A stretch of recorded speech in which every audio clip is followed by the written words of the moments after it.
আজ 25শে বৈশাখ, কবিগুরু রবীন্দ্রনাথ ঠাকুরের জন্মদিন 25শে বৈশাখ। আর সেই উপলক্ষে আমাদের স্কুলে হচ্ছে একটা ছোট্ট করে অনুষ্ঠান। আর এখানে আমি সকালবেলা একদম চলে এসেছি, এসে দেখছি কেউ আসেনি।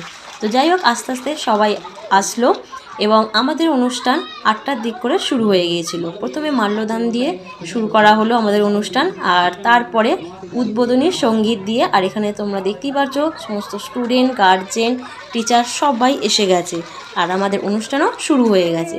তো বাচ্চারা যে যেমন পারে, কেউ আবৃত্তি, নাচ, গান প্রত্যেকে করেছে যে যেমন পারে, তবে সবাই খুব সুন্দর করেছে। আর এর পুরো ভিডিও ফুল ব্লগ আসছে, তোমরা অবশ্যই দেখো। আর যদি চ্যানেলটা সাবস্ক্রাইব না করে রাখো, অবশ্যই সাবস্ক্রাইব করে রাখো আর পাশে থাকা বেল আইকনটি ক্লিক করতে ভুলবে না। আর যদি ভালো লাগে লাইক করতে অবশ্যই ভুলবে না, আর কমেন্টে জানাবে কীরকম বলছে, আর আমাকে কীরকম লাগছে জানাতে ভুলবে না। চলো আজকের মতো আসি, চলে আসবো আবার একটা